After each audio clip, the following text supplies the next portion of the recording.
Today we're going to take a look at VR headsets and does it give pilots an unfair advantage? And what is very atypical of making videos on YouTube is I'm going to give you the answer up front, and that is the results are shocking.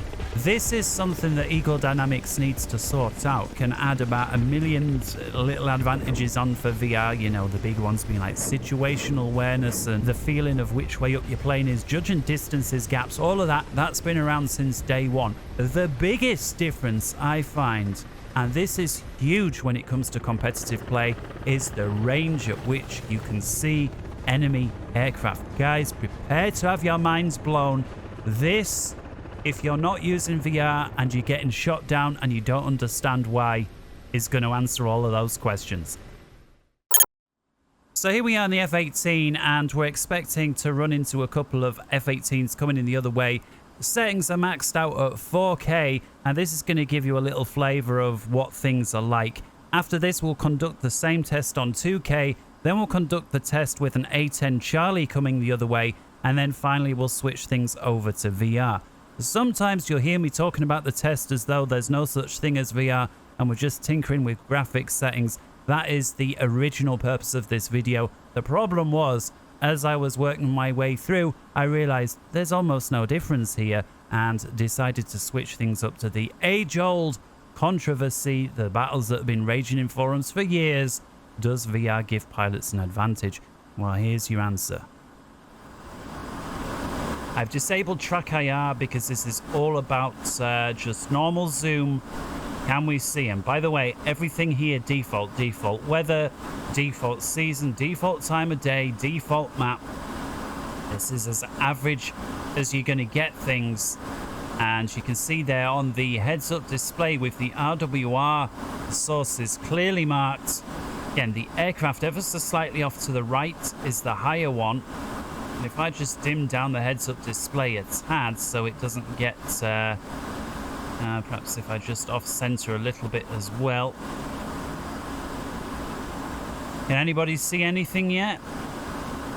Bearing in mind these guys, let's see if I can pick one up. Drop the range back. Well, the answer is one is about 8 miles away, the other one about 9. And that's now dropping to 6 and 7. Anybody see anything yet? The nearest one's about 4, the other one's at 5. I'm deliberately rolling to the left, because this one on the left here is lower, the one on the right is higher. Okay, I didn't see anything, and I'm not sure any of you lot will have seen anything. There may be one person somewhere, and if you can pick up something without freeze framing and you saw that with your own eyes, I think you are one of a minority. Next thing we're going to do, same test again, but at 2K. Don't worry, we're not going to fly the entire 40-mile stretch again. I'll wind it forward until the point where we're expecting to see the aircraft. And again, one guy should be directly in the middle and one about 5 degrees off to the left. Now, I've got my mouse here, so if I do see anything, I'll do my best to point it out. But now both these guys inside 5 miles. I think it's safe to say there that none of us saw the aircraft outside once again. In fact, the only real benefit I've found to using 4K is the inside of the cockpit appears a lot crisper, certainly when using some of the screens, the TGPs, but just the general aesthetics of the inside. Outside the cockpit, I have found that the overall scenery, now that they've got all the effects with the haze and the heat blur, just the anti-aliasing, I do not see any advantage. In fact, I see 4K aside from the demand on the system. There's been a disadvantage simply because it makes it really hard to read multiplayer text and mission text becomes basically illegible. Go out, we should be flying straight through it. Now we're 2560 by 4040 and again, no track here, anything like that. Reduce the heads-up display almost to 0, so that doesn't get in our way. I'll push the range out here. We'll tighten up the band a little bit. I don't want to lock this guy up. In fact, you know what, with the heads-up display off, I think we can afford to. I'll give him a a one-time lock. So there we can just about see him here. He's 24 miles away. Really look on the heads-up display slightly to the right, but the question is, can we see him? Now if I unlock and just shimmies over to the right a little bit, I think I may just be able to see yeah, I can. I think I can see a little black dark pixel right around here, but again, very difficult to see. Now in any normal situation I would not see this. This is because I know exactly where to look. Very clearly a black pixel there that's starting to evolve. I'm going to turn away, have him outside of the heads-up display and see if you guys can see him.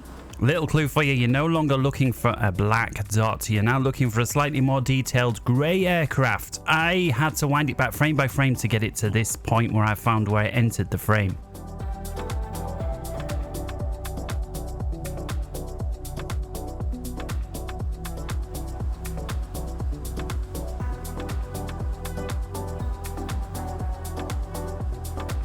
There he is.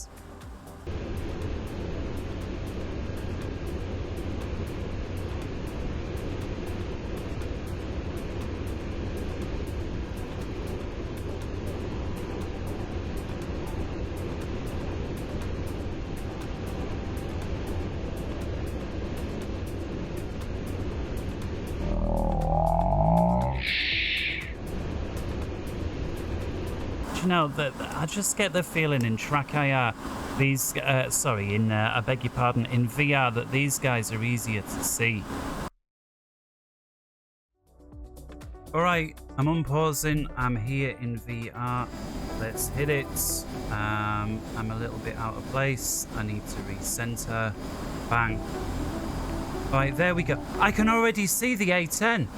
I can see, I'm recording, I can see the A10 from here, right at the start. I can see it right from the off. Seeing these aircraft is so much easier in VR than not. I'm literally looking at him right now.